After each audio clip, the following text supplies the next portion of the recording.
What do I know? I'm just a dumb Canadian.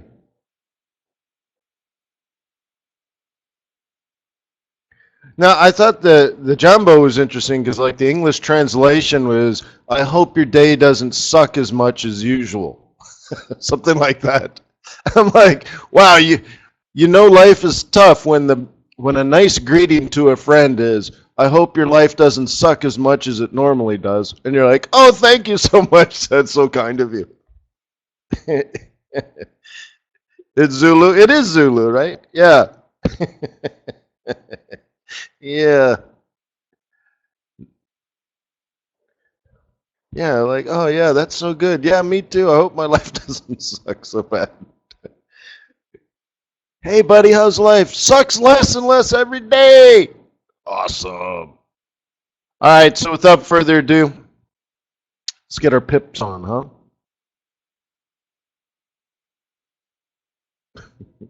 May your life suck less.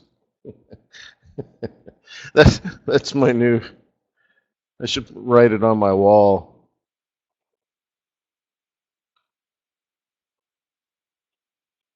May your life suck less.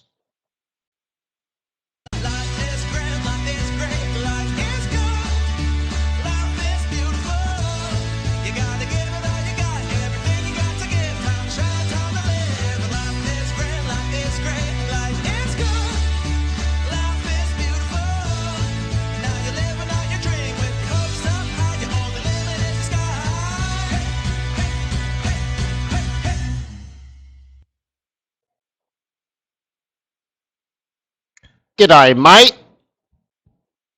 Shall I throw a pip on the barbie for you? Ripper. Good day, everybody. Let me remind you that trading is risky, not appropriate for everyone. Your past performance, good or bad, is not necessarily indicative of future results. Please play small, save some, humble. Focus on the long term, never risk money you can't afford to lose.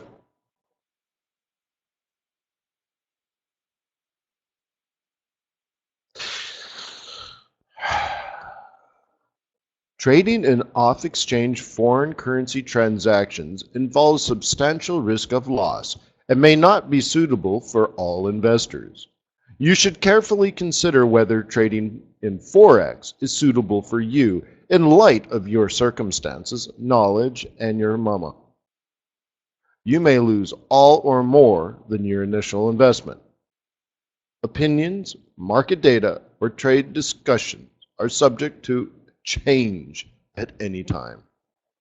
That's what the government wants me to say. All right. And your wife. Your mama and your wife and your wife's mama. Right? There are only three people that care about you. Your mama, your wife, and your wife's mama. And not necessarily in that order. Anyways, hey, my name is Wayne McDonell. I'm the Chief FX Market Strategist at TradersWay.com. I'm an expert in technical analysis. I'm also an expert in fundamental analysis, and I also have a dozen or so years of experience trading the spot foreign exchange market as a speculator. And I'm here to share my experiences with you so that you can develop skills and confidence in your trading ability, and you start a Forex trading business and choose TradersWay.com as your prime broker. Will anyone here pledge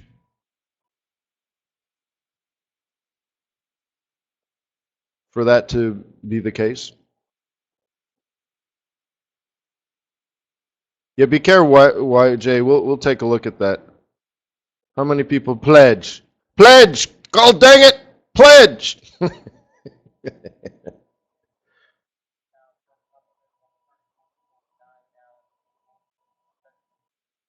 Pledge! All right. We do these sessions 7:30 in the morning every single day, Monday through Thursday, here at Forex.Today. Where? Forex.Today. Okay. And every Friday at FXStreet.com for premium members. Unless it's the first Friday of the month, which it is this particular Friday. So over at FXStreet.com, you and 6 or 7 or 800 of my closest friends will trade non-farm payrolls together for, what is it, the 124th or 125th time? It's a lot of months.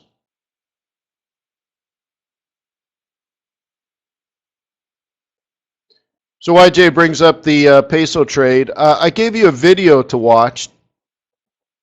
Did more than one person watch that video?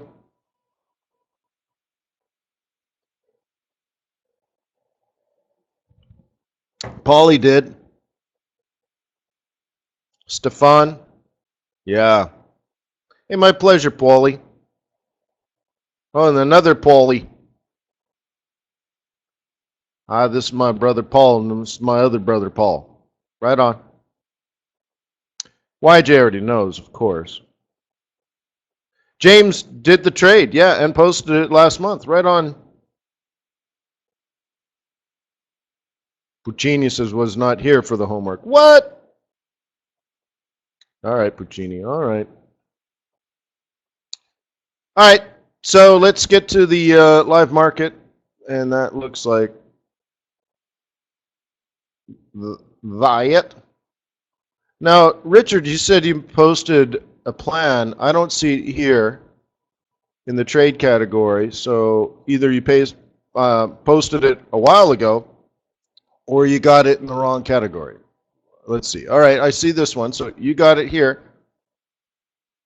So not nitpicking here. I'm just trying to help you improve. You posted this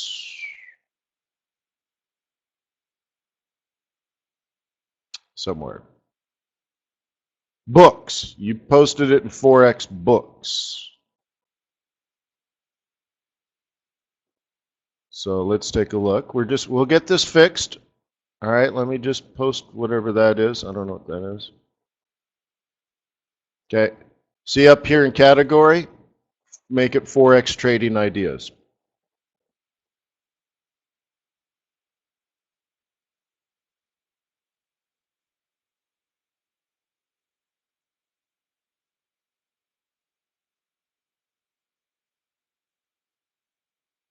Okay.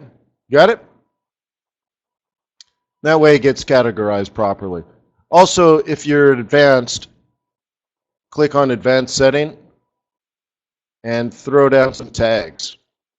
So, you can do at least, Aussie dollar, RBA, you know, news, scalp, jobs report, whatever, that kind of stuff. The rest is pretty easy. Okay.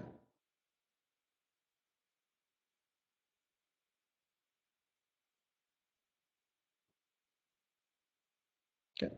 Cool. Looks really nice. All right. So if the green level is broken, expect more bears. All right. So a couple of different things. Let's take a look at this. Let me throw down another image. Okay, so your title is just simply the title. ASEAN trade of the day. Okay, that's just the title. And then you could put something in here like my trade plan for the Aussie jobs report. Okay, and then this is your image. Okay, you can enter a title, so you can do like 4-hour chart that goes above the image, and then the text that goes below the image you put in here. So this is where you can actually change the size here as wide as you want. This is where you write the full paragraph about your trade plan or idea just on the 4-hour chart. Okay, 4-hour chart. And that goes below the image. Oops. You can move this back if you want.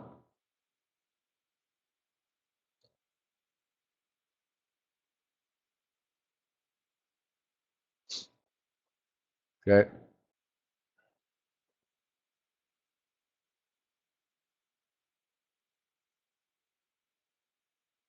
Okay. And that goes underneath. I do see something interesting though. It doesn't say add more images, huh? All right, well, cool. So that's how you do that, huh? You get it. So the chart's nice.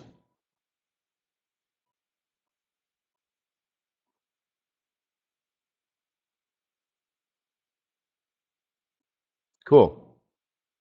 So you might want to check to make sure your trades fall into this category under Forex trading ideas. Okay. It should go in here. Another funny post. Did you guys see this one? Where's,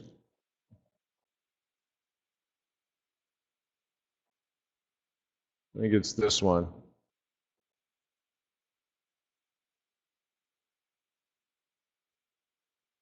You got to see this one, all right? He put some detail into it.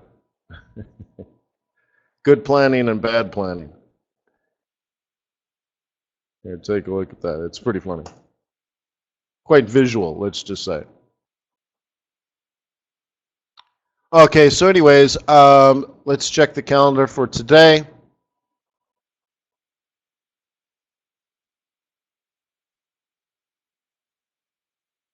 Life is great. Life is grand. Life is good. A little bit of Canadian news. Case Schiller later. So it's not too bad. Nothing really in our way to mess things up. So it should trade quite technically. Cool. So anyways, thanks Richard for posting a trade plan. And I noticed quite a few people have posted their first or second trade post. YJ's been back. YJ's been around for forever, for a long time. He's family, and you haven't seen him post for a while. But I do believe, let's go. If we go to his profile, it doesn't say here. I wonder where it says. He's got. I don't know. He's got over 100 posts. He's got a few hundred posts. I don't know. So, anyways, all right. So you might not know YJ, but he's been around.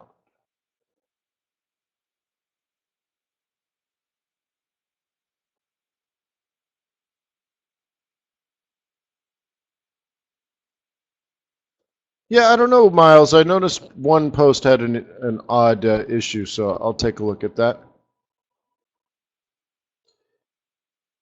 So, anyways, here's YJ's charts if you want to take a look. Okay. And did you know if you follow your favorite analyst by clicking follow, you get an email when they make a post? So you can customize your experience. Also, when you log into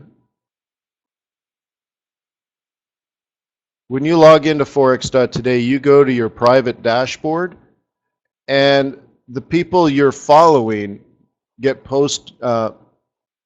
get put here, so you don't get thrown to the home page where everybody sees all the same things.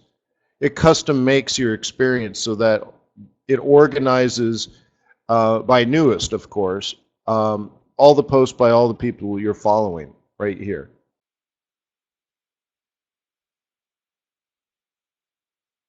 Okay, so the whole site's dynamic.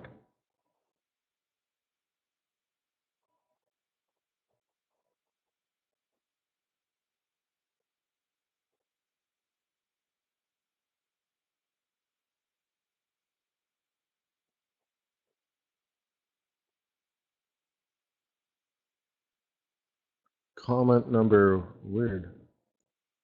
Where does he get those wonderful toys?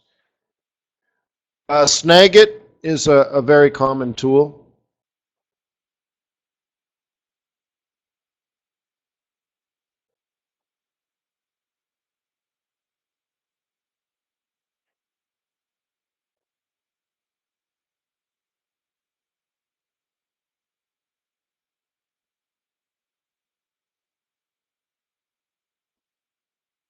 Cool. All right, so let's move on.com.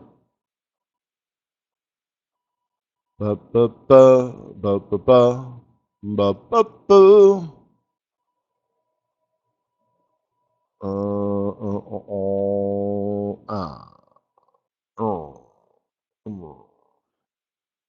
All right. So how do you want to mark this up?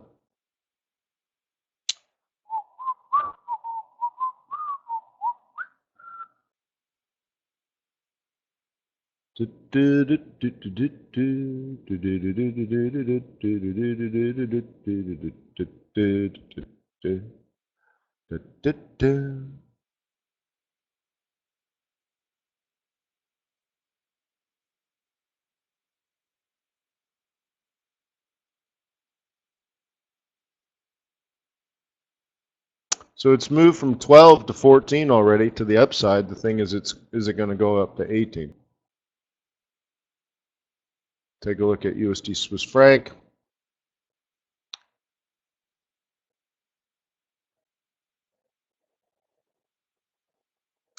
Life is great. Life is grand. Come on, drawing tool, where'd you go? So look where we ended last week. Last week was a big week, right?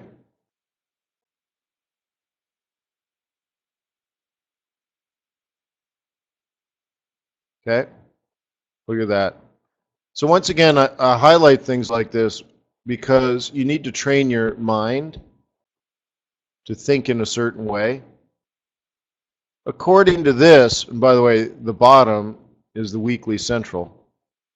According to this, would you think market participants trading the USD Swiss franc use weekly pivot points? That the bottom here is the central pivot point and the top is M4.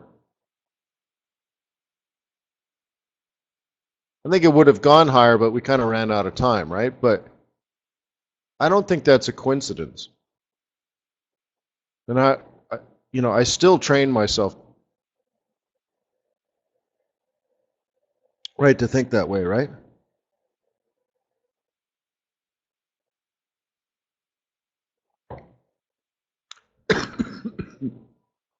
Excuse me. Okay. And now looking at this, looks like a big giant sideways, doesn't it? I mean, it's not a lot going on there. Not at the moment.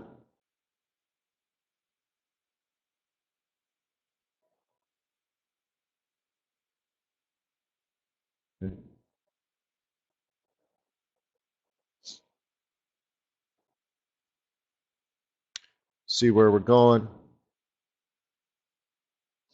So it looks like our bottom held. The funny thing is, I really don't cover the USD Swiss franc that much, right? Like 1% or something. Like very rarely, right? Except 2 weeks ago we were talking about this.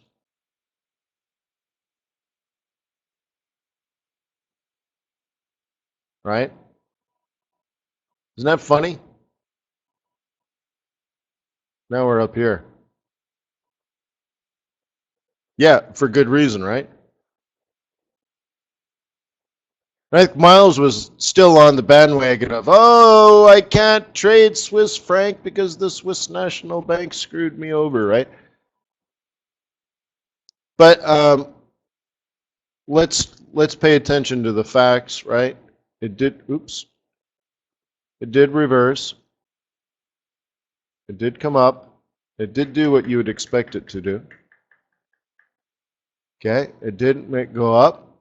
It did come down like you'd expect it to. It went up.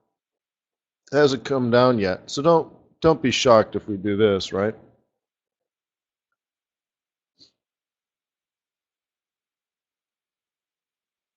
No sympathy for Swissy. Is that a Metallica song? I don't know.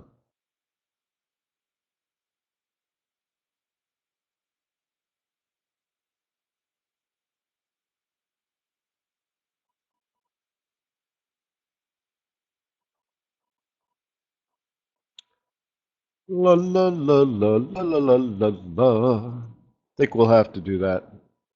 Bring it back around, right? So dollar should stay strong for a while, you would think. Okay. So have I been talking the dollar, or sorry, the gold? Have I been talking it up or have I been talking it down? In your mind.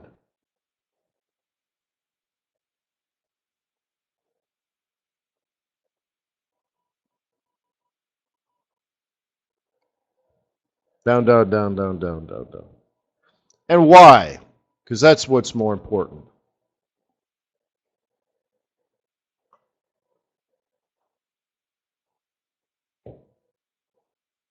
Anti-dollar, yeah, okay, sure.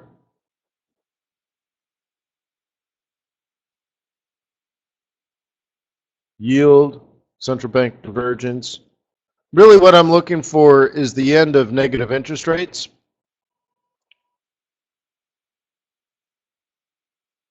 I don't know if it's going to happen. Okay. I don't know if that's going to happen. Like who has negative interest rates, right? We have Japan, right? And we have Switzerland. And we have Euro. Euro. Where's it? Sweden? I've forgotten. How come I can't think of the Swiss? What is it? What's this? Swedish? What's the Swedish? It's SWK or something? Yeah, oh, I know it's Krona. What's the tag? Is it SWK? SKK? Swedish? SEEK, thank you. I just couldn't think of it. Is there one more? Is it Norway? Does Norway have negative interest rates? Noki? Yeah? You sure? Denmark? What is that? DKK? Denmark, maybe? Yeah, maybe Denmark. Okay, so anyways. Well, these ones for sure. Maybe DKK, right? Is that Denmark? I rarely trade those ones anymore. Nokia I kind of like from time to time, but not generally not. Maybe, right? So anyways, there's a few out there. And for the smaller countries, it seems to work fine.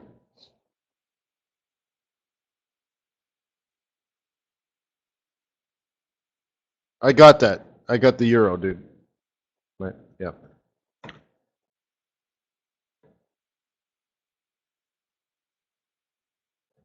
So, yeah, are those negative interest rates working? Are they going to go away? I don't know. But the market is unsure of these things, and we're wondering if Japan's going to backpedal, for example, because the Japanese economy is a lot different than the Swedish economy, right?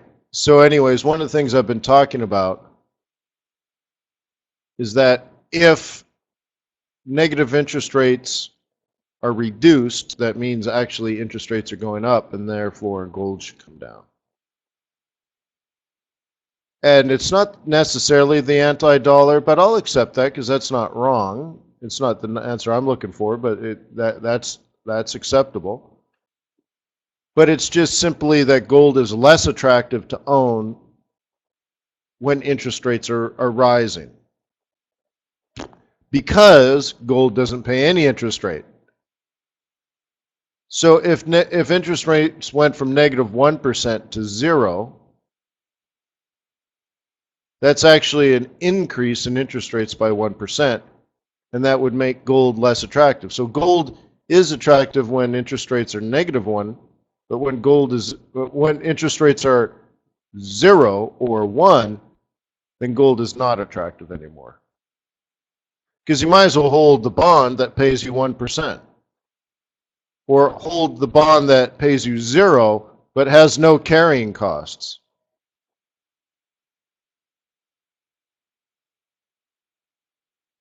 Carrying cost being your cost of literally storing the gold somewhere in a secure vault. That costs you rent, right?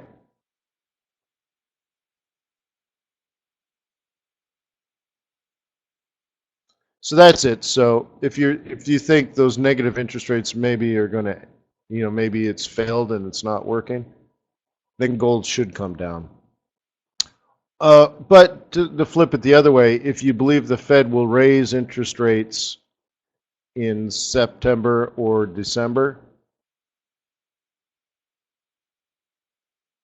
then the US dollar should go up in value, right? And gold should come down in value. Unless you write a paper at Harvard, then your professor will tell you you're wrong.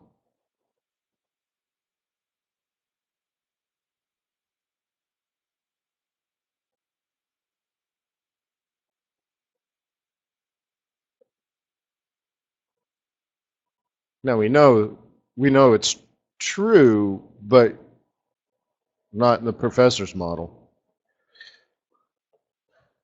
Yeah. No, I seriously got that one marked wrong, and it was an important question. It was on like my midterm or my final or something, and it made a difference.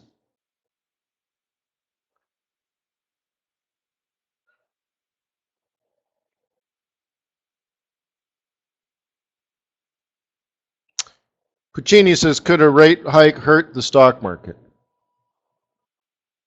Well, just think of it like where else are you going to put your money?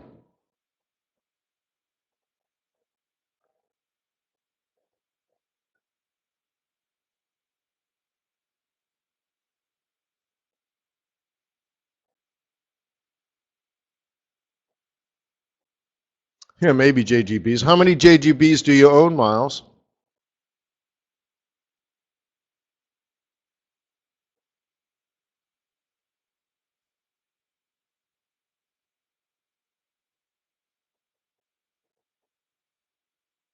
Yeah, I'm sure that's true, Eds.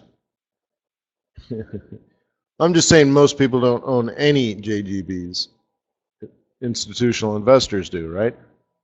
So it's like, what are these things? Are you going to buy bonds when the Fed is likely to raise interest rates in the next 6 months?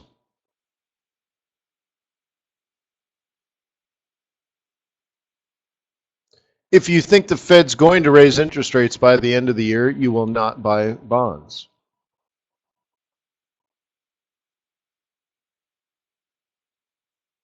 So once again, I say you keep buying the stock market even if interest rates are going up until interest rates stop going up.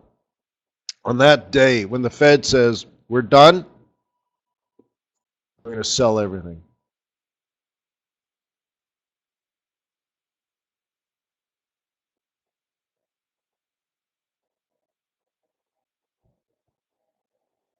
In particular, the dollar. But the funny thing is, I told you that 3 or 4 years ago. All right.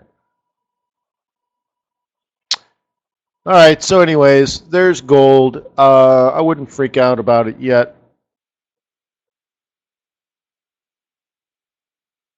I think September 21st is going to be interesting.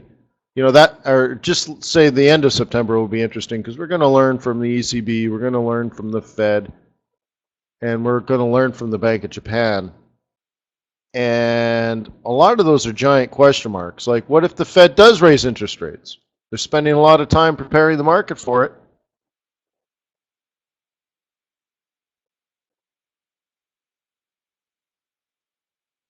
Right?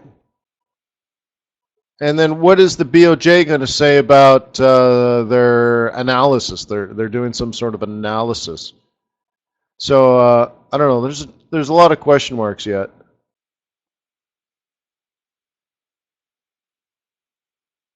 Okay. All right. So we had a lot of people that want to watch the peso. Life is great. Life is grand. Life is good.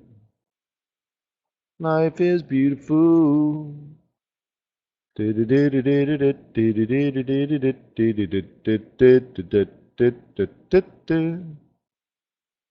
So, if you watched the video yesterday, you know this was supposed to fall today.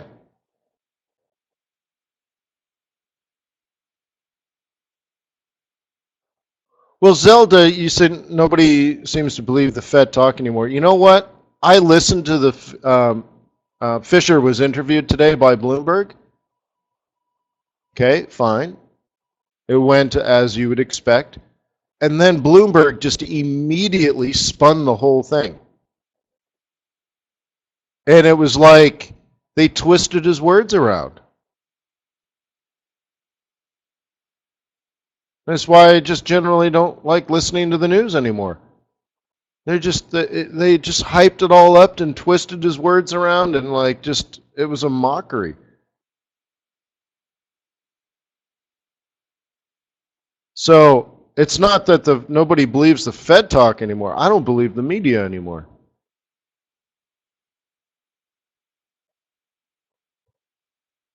So I'll give you an example. They said, hey, can the Fed do a one and done scenario, or must they raise interest rates in a, in a balanced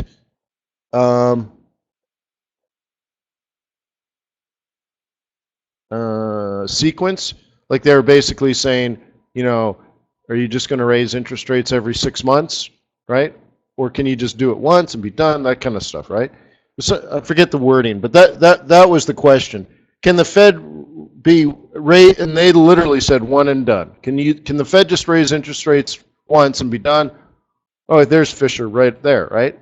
Or does it have to be in this, process, a balanced process? And he said this. He said, a central banker's role is never done. So to just be raise or lower one and done doesn't make any sense. He says we raise interest rates or we adjust policy as needed, and then we look at the data as it comes in, and then we make a new decision.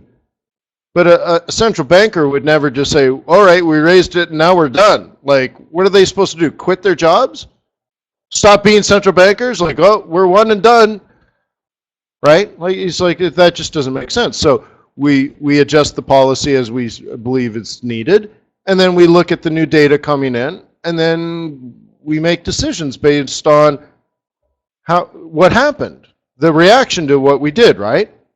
And all of a sudden they're like, oh, Fisher says that if they're not going to be one and done, that they're going to raise interest rates several times a year and all this kind of stuff.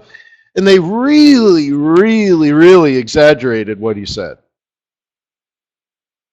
Right? Like they asked him a hypothetical question. He gave them a hypothetical answer. And then now they're like, that was a policy statement. I was just like, wow, man, that was weird. It was like they had it.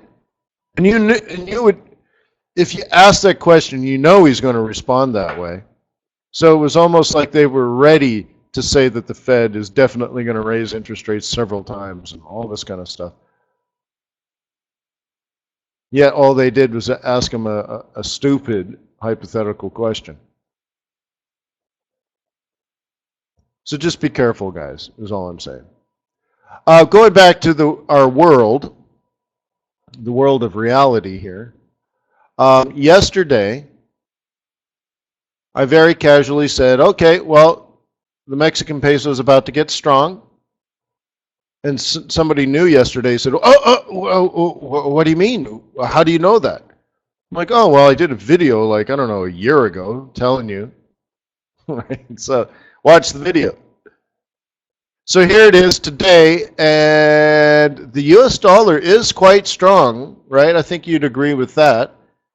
We're looking at the USD yen all the way at 102.50.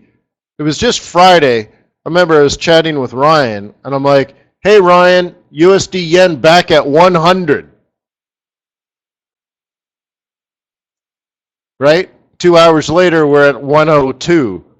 The next day, we're at 102.50, right? Up 250 pips. So it seems like the US dollar is fairly strong.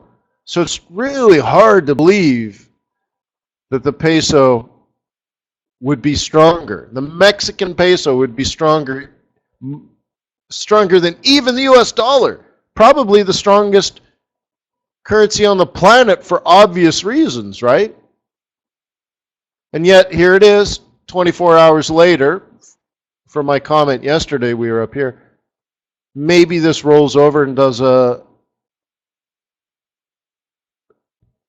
double top drop kind of thing. Oops, didn't want that. How interesting though, huh? And if you guys don't remember, if you're fairly new, yesterday, you'll remember I said that there's going to be $2.1 billion going on to this trade.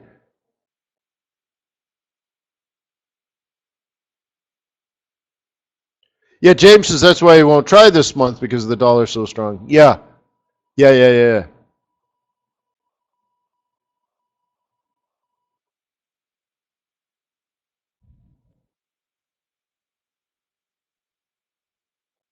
Or just keep your stop close, right? So how long does it drop? How would I know that, right, T-Man? Until people stop buying the Mexican peso. Until the 2.1 billion has been absorbed. So it could be a couple of days, it could be the whole entire month. You never know. Now the US dollar should be strong throughout the month of September. But then I think it will weaken if the Fed does not, right, raise interest rates, which I have a feeling they won't, not until after the election. So then, as soon as we find out they're not raising interest rates, the dollar gets weak. But that's 3 weeks from now. So I can't really answer that for you because I don't really know. The thing is, why don't you get your trade on, if you can, and then jam your stop? And you say, I'll either make a lot of money or I won't lose any money. Yeah, last month.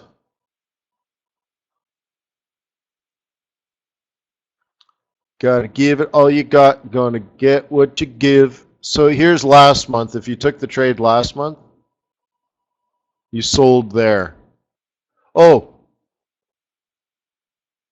no, spank you very much.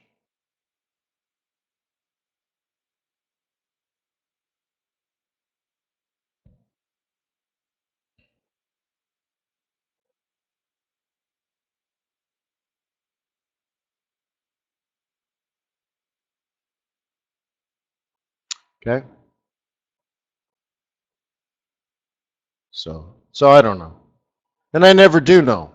All right? And in particular in this trade because it's just a trick. It's just like a dog and pony show.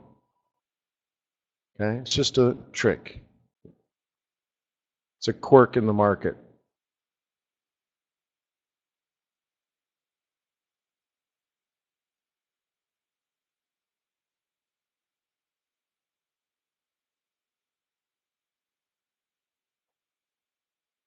Oh, apparently I had it here anyways. Too bad. So sad.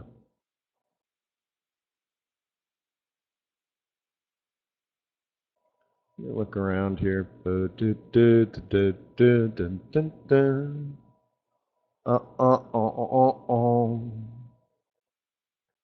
Let's see. CAD yen through the daily 21. Aussie yen still at, but we've been there for 3 days now, at the daily 21. Looks like a possible breach. Kiwi yen clearly through it. Euro yen trying to get through it. And pound yen breaching through it today as well. So lots of ups on the yens. What a coincidence, huh? That the third week of August, all the yen pairs are moving up through their daily 21s.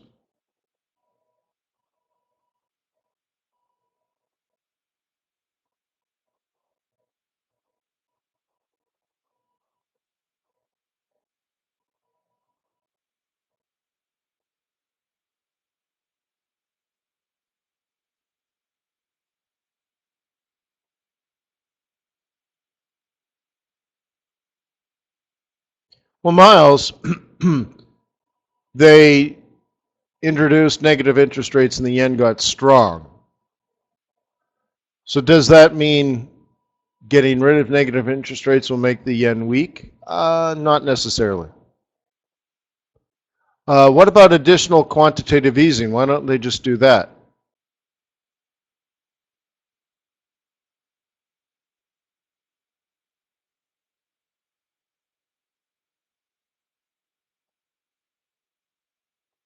Huh? Why not?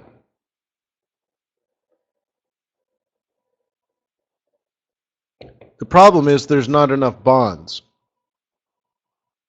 The other problem is there's not enough equities. They already own something like 20% of the entire Nikkei.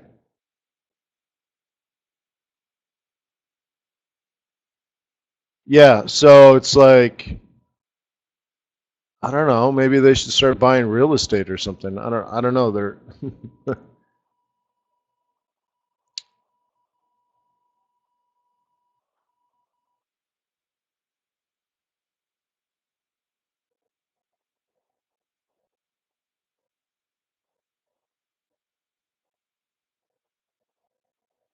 Andrew says foreign bonds are on the table. Yeah, so if they buy treasuries, they keep interest rates low in the United States, right? They strengthen the dollar and they weaken the yen.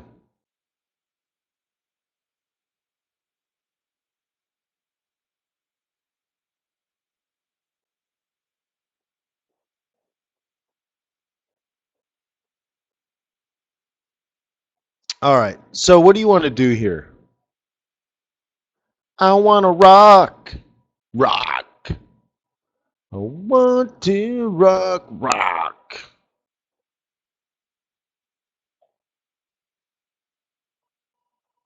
Do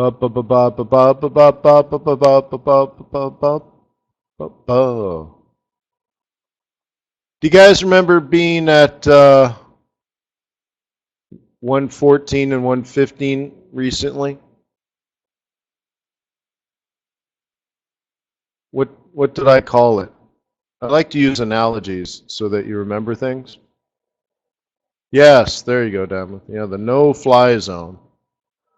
This is where the European Central Bank, right, dumps euros and buys dollars. Isn't that interesting?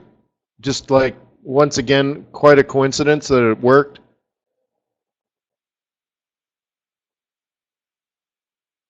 But I was describing how when price gets to this 114 area, the Draghi says, all right, weaken the euro. That there's literally a dealing desk at the ECB, and they go out and they depreciate the euro.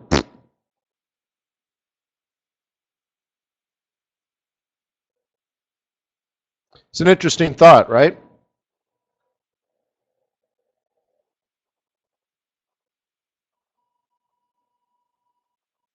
But I said it in here.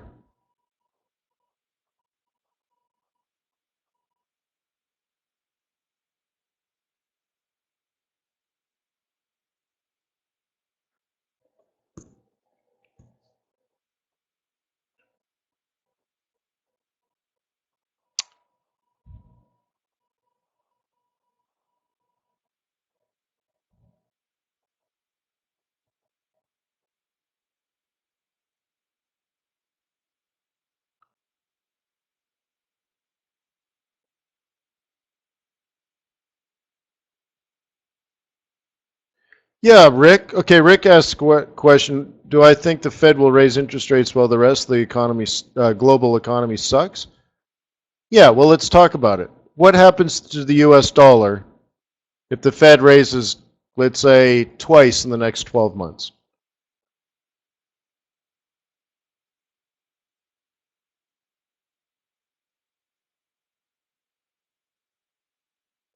No, I didn't. Well, I'm not. What happened to the US dollar? I'm not talking about oil.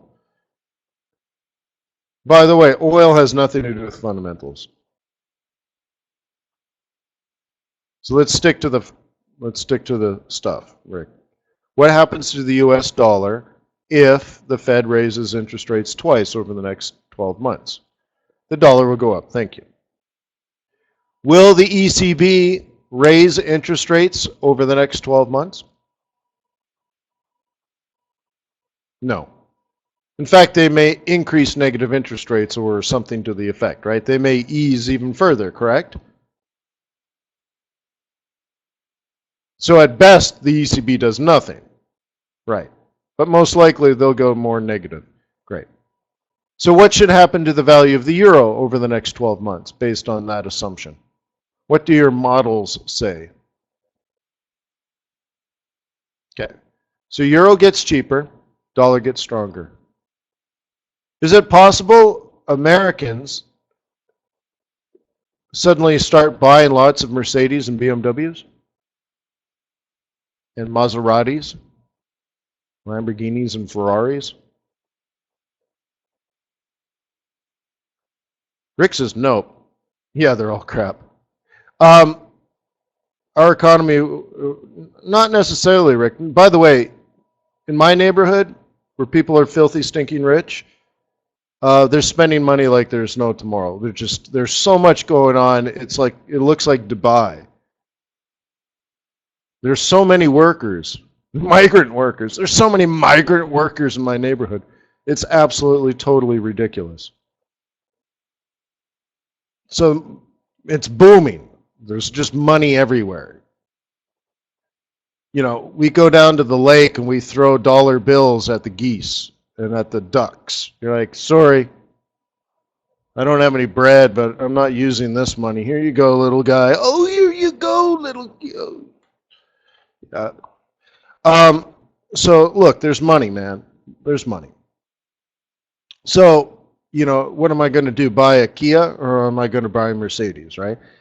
So if the value of the euro goes down, well, how about this? You know, I'm in London recently, and like the pound is half as what it used to be, and real estate prices in London are likely to fall over the next couple of years. And I'm sitting there thinking, you know, I should buy this place. I should buy London.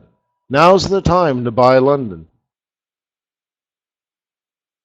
I should buy the whole damn thing, right? But that's the attitude if you look at it from, you know, a macro level. Maybe it's not me, but maybe it's America. It's sort of the opposite when, you know, the Japanese were going in the United States and buying golf courses and skyscrapers, and people were freaking out because the Japanese owned, you know, the Statue of Liberty, and they're like, what? Can't do that.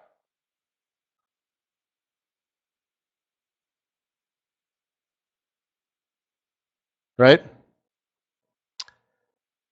So anyways, what would happen is suddenly Americans would import more.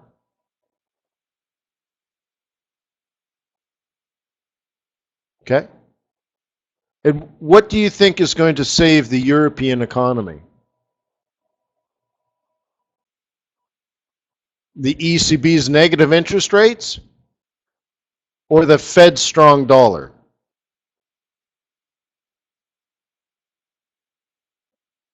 You see what I mean? And then, you know, and then CNBC and Bloomberg and Wall Street Journal and Investor Business Daily, they'll be crying that'll weaken the dollar. But wow, I thought we were just concerned about the strong dollar. Remember the Fed raised interest rates, so the dollar got strong. So then we started buying stuff from Europeans because their currency's weak. So what happens? The value of the dollar weakens, right? Because we're flooding the market with euros or with dollars so that we can buy up euros. So you understand? All of a sudden, the strong dollar issue goes away. So the Fed could raise interest rates, and maybe, just maybe, the value of the dollar falls or stays about the same, and yet the European economy turns around. What does Europe sell anyways? Mercedes and BMW and Ferrari and Porsche. I was thinking, you know, I could look nice in a Porsche Panamera hybrid.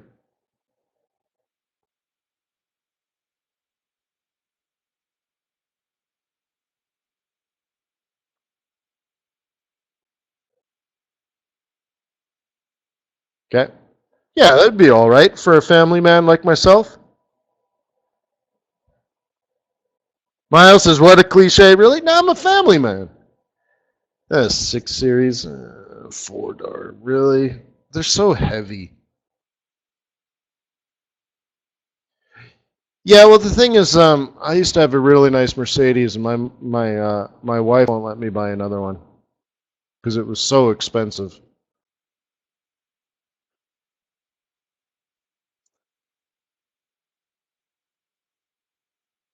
A C63? That's a kid's car, Mr. T. Come on. That's what you buy your son when he goes to college. Oh, well, there you go.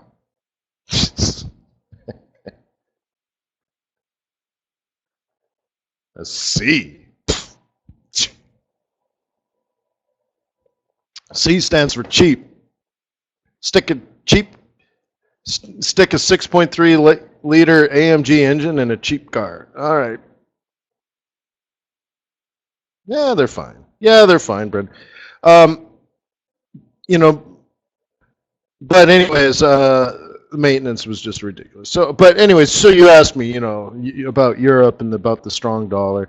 All these things have an equilibrium point.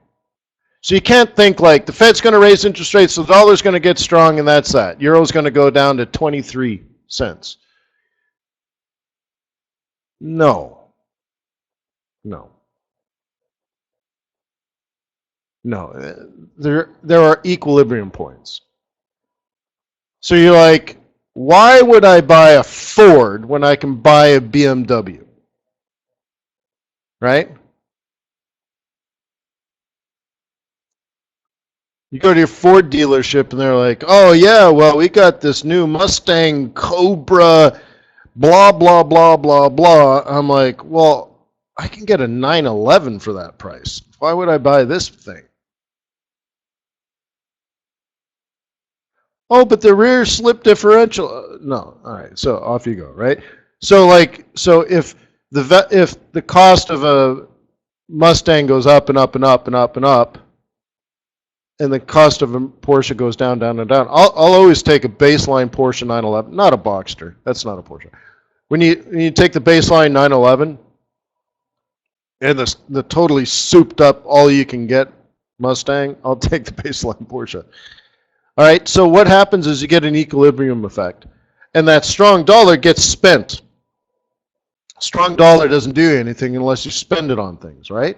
So suddenly you're like, oh my gosh, these Mercedes and Porsches and BMWs, they're getting cheaper and cheaper and cheaper. They're always on sale. The dealers got all these specials. You're like, my gosh, I can get this 911 for blah, blah, blah. You're like, man. So off you go, right? And now now you're looking at Porsches where 6 years ago you might not have ever looked at a Porsche. They were just way too expensive, ridiculous, right? Like going to London was just ridiculous when it was $2.50 per pound. And then you get to London and you're like, oh my God, these hotels plus the exchange rate, right?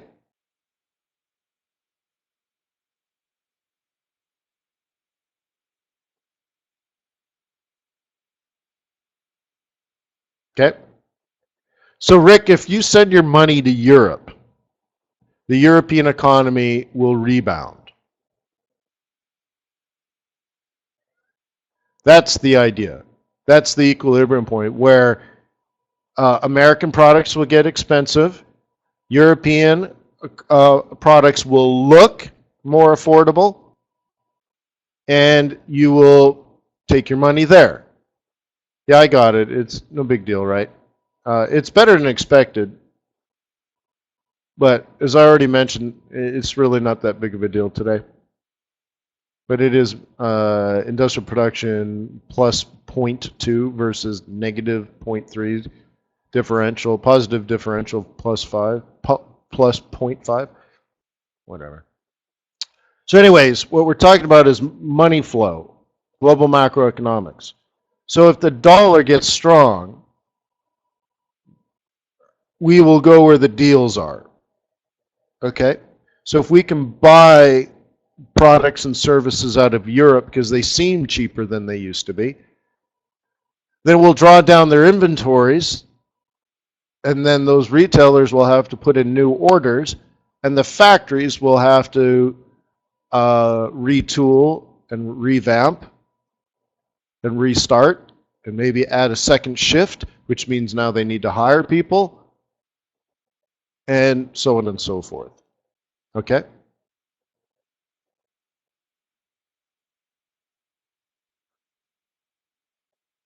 Ed says, but then borrowing in Europe would be more expensive. More expensive than negative?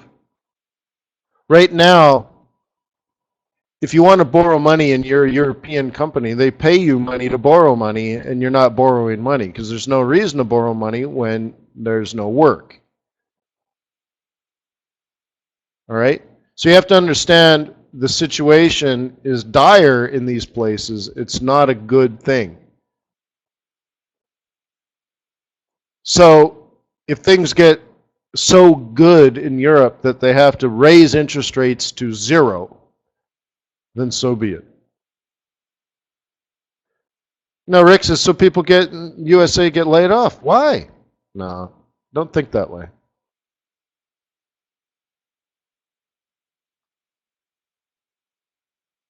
Besides, who cares? You're a currency trader. You're filthy, stinking rich. Who cares?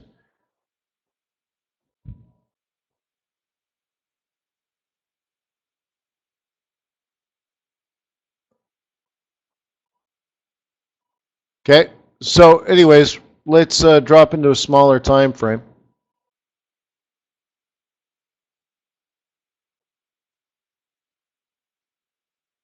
Starting to slow down a little bit, but still nicely down. I need to mark this low to that low. And I have two choices: sell a rally, right? Or sell the role reversal. You notice my two choices are sell. What if it goes up? So what? But what if it goes up? So what? But Wayne, what if it goes up? So what? I'm either going to sell off the 21 or I'm going to sell off the role reversal. Those are my two plans. If it doesn't do that, so what? Who cares? Don't really care.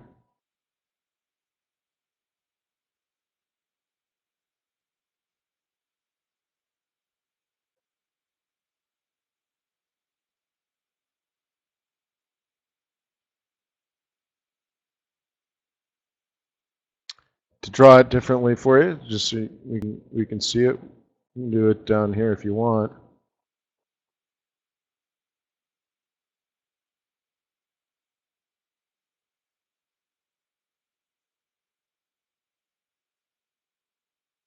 There we go.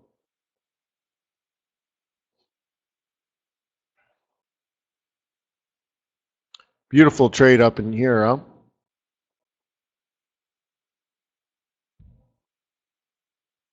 Beautiful, huh? Right off of the pivot cluster. Really nice stuff. That's really the trade of the week. Right? Just beautiful. Look.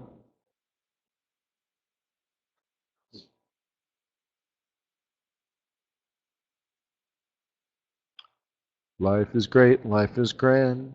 Life is pure.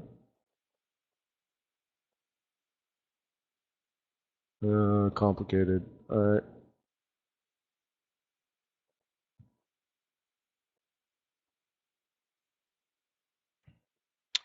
There's a poor kitty cat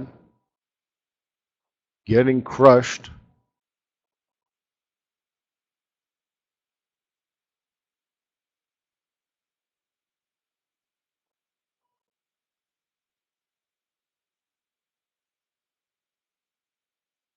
I think we should check the fib areas.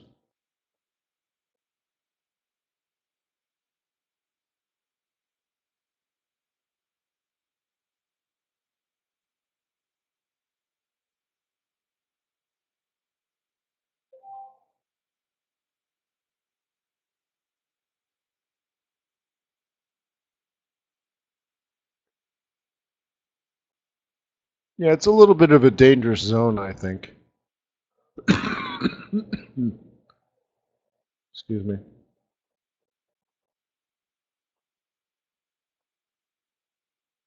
Brooke says sell around 112. Yeah, sure. Brooke says 112.20. Well, there's a problem. I have a problem with that. Let's talk about this. All right. So you have a psych level. Okay. We'll call this 0, 0. So this would be your 112, 0, 0. And then we have a zone above and below.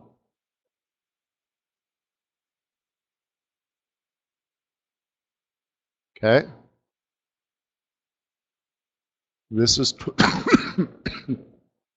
excuse me. This is 20, and this is 80.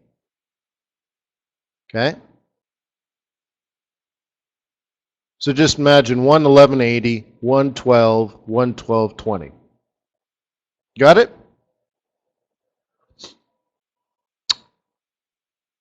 So let's say the market's been down and is retracing back up. Most stops are within, let's say it's really 30, but let's say it's about 25 pips.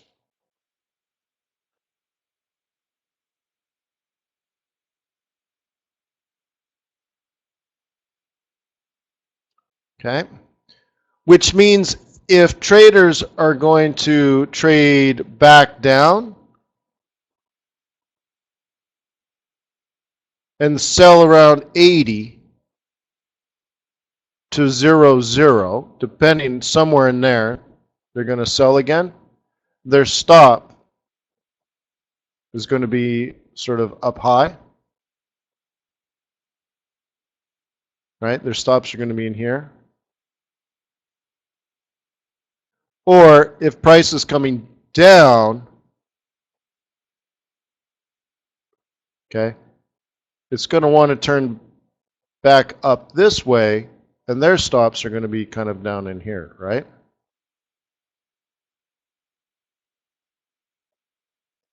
So I look at these 80-20 zones. So it depends. What you're saying is, euro dollar coming down, and you want to sell back up in here. And what I'm suggesting is, at that point,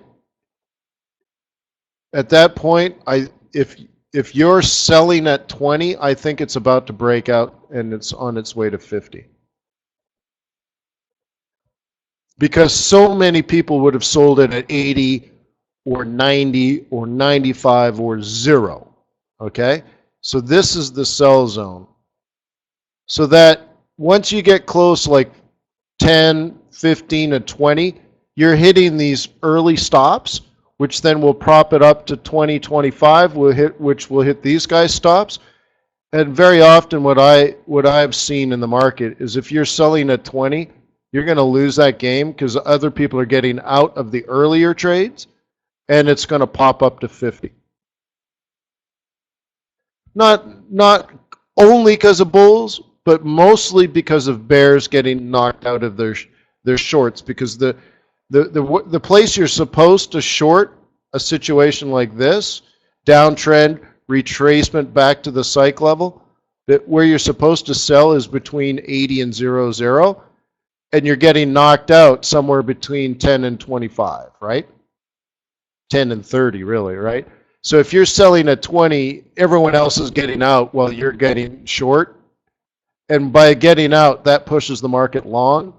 So I wouldn't wait to sell at 20 because in my mind, it's on its way to 50 if you're up there. Because you're selling in a cluster where everyone else has their stops.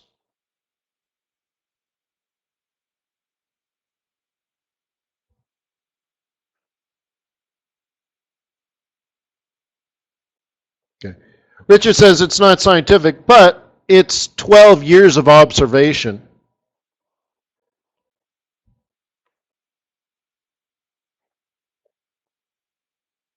Okay?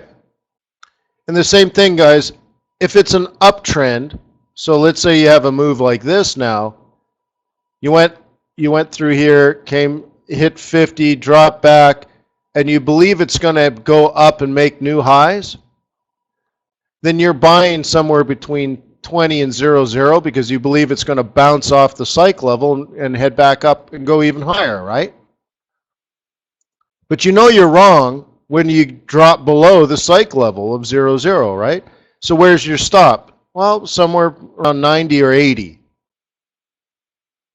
If this drops to 72, there's no way in hell someone that bought it at 18 or at 15, let's say you bought it at 15, you're already out but if price hits 72, right? You understand? So if this went from 50 and it went all the way to this 50 and then it dropped down and then it went like this, you're out. You're not in it as a bull anymore. And that's why I'm saying, you know, you wouldn't want to buy it at 80 as a bull. Buy it at 80. Why didn't you buy it at 20 or 10 or 00? You see what I mean?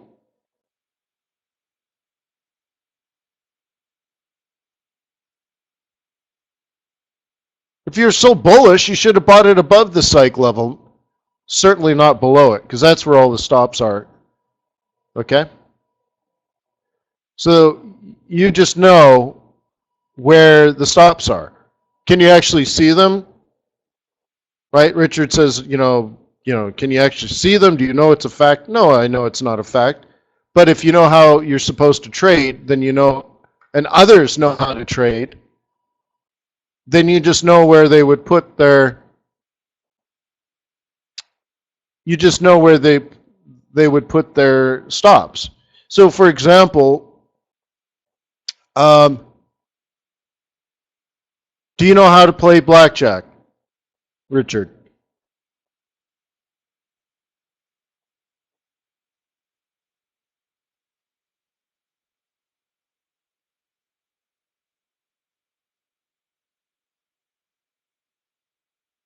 Okay.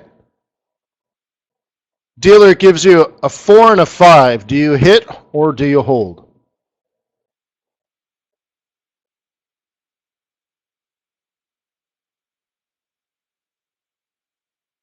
Yeah, see, but I knew you would answer that. See, right? Because I also know how to play. All right, you have a king and a 10. Hit or hold?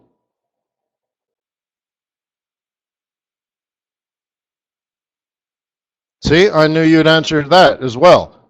Now, how did I know? And by the way, excuse me, I didn't even tell you that I knew the same answer as you, but you know I know that you know that. That's called common knowledge. That's literally the definition of common knowledge. You know that I know. No, I know that you know that I know, and yet nothing was ever said.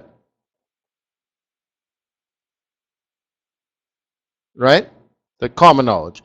So with trading, it's also similar. We're playing the same game. We're playing the same rules of the game, generally speaking. We might have different strategies, but I don't care what your strategy is for blackjack. You don't hit a 10 king. You just don't. You might play 2 jacks differently. Maybe you split, maybe you don't split. Right? And maybe you do a 10-7 differently than I do. Once again, slightly different strategies, but the rules of the game are the rules of the game. So once again, I don't know if you use Elliott wave or something, right? Or harmonics or something. But generally speaking, when you're at a psych level, you're either bullish if it's an uptrend or you're bearish if there's a downtrend. And most people or most market participants have stops that are fairly close, and they're going to play it generally the same. right? Generally the same. Their entries might be a little different, therefore their stops are going to be a little different, but generally everyone's going to do the same thing. And if everybody's right, everybody gets paid. And if everyone's wrong, they're all going to get out. And so, do I know for a scientific fact? No. I don't know the scientific fact. But I know what everyone else is going to do.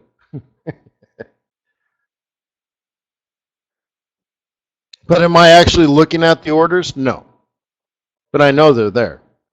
So that's all. And so when somebody says, oh, I want to sell at 20, I'm like, sell at 20? What the hell are you talking about?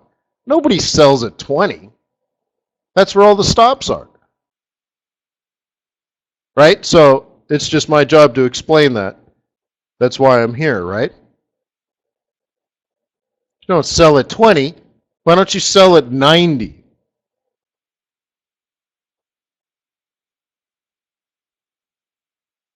Right? That's my job, to say, no, why don't you sell at 90 like everybody else? Okay?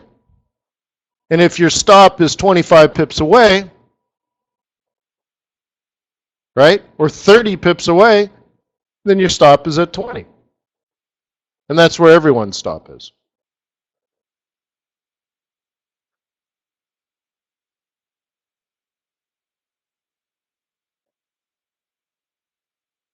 Okay, price, Brooke. Okay, Brooke, check this out. What is the value of the USD Canadian dollar right now?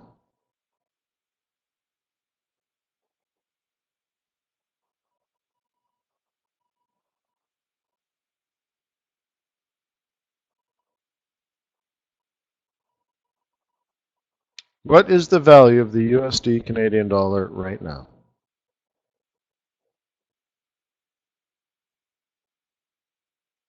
Can you see it?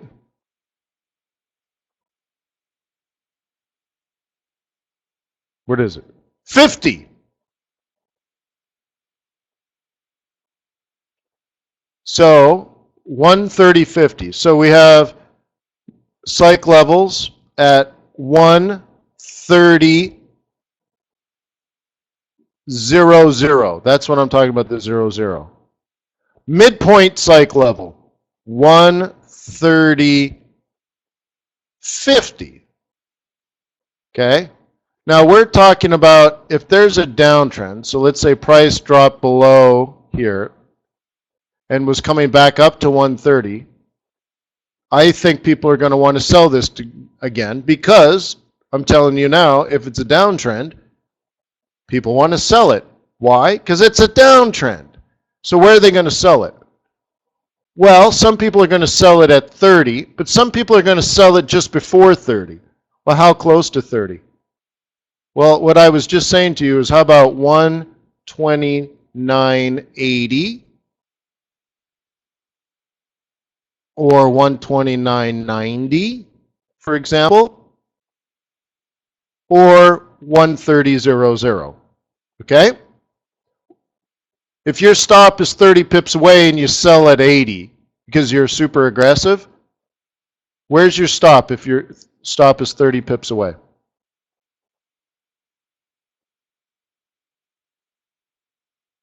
10.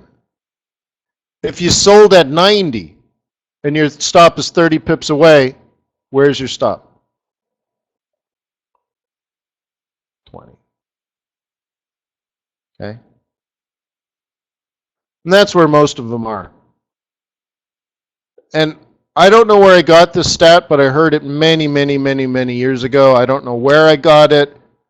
And I don't know if it's still valid or if it was ever valid. But 80% of all stops are within 30 pips of price. So you're supposed to sell, in my opinion, in here. And anything above 30, I think you should be very cautious, because it was supposed to not breach the level of resistance. So you're not supposed to be at 20 if you're a bear, right? And whoever said they wanted to sell at 20, in a bearish market. I just had to bring it up. Like it's not supposed to touch 20 if it's bearish. Okay, 20 is not a bearish number. That's where these stops got knocked out, these stops got knocked out, these stops got knocked out. You're going to get green candles here.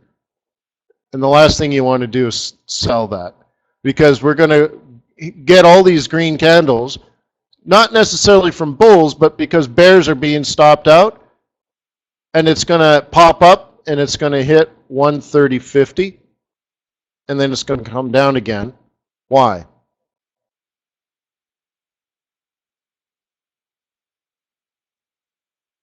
Because bulls had bought it around 0.0. So it was bearish, but all of a sudden we busted above 0.0, they bought it. So now they hit 50, and they know it used to be a downtrend, so you know they're nervous, right? You know that because we identified it as a bearish trend. So they're like, aha, these guys are getting stopped out. Oh my God, boom. So they're hunting stops. So they're in at like 10, and this thing pops up within 15 minutes, maybe a half an hour. Suddenly they're at 50. Guess what? These guys are sitting on somewhere between 30 and 50 pips profit. What would you do if you made a quick 40 pips? It's going to spike up to 50 and they're out. I'm telling you, I've only spent several 100,000 hours observing. And in a scenario like that, in my humble opinion, if you broke below a psych level and then popped back above the psych level, it hits 50, you know what happens? It immediately comes down. It doesn't even go 3 pips above 50. Not even 3 pips. Because it was never bullish to begin with. It was just stops.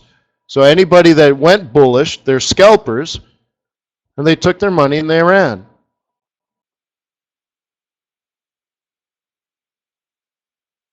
Right?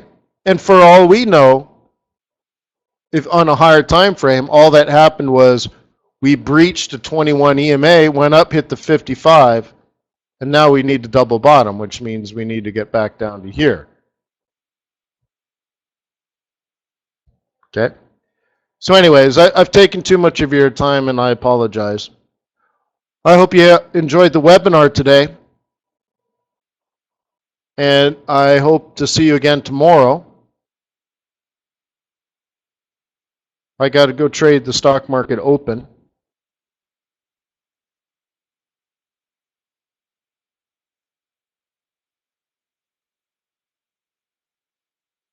Zelda says, definitely never knew this last bit. Well, there you go, Zelda.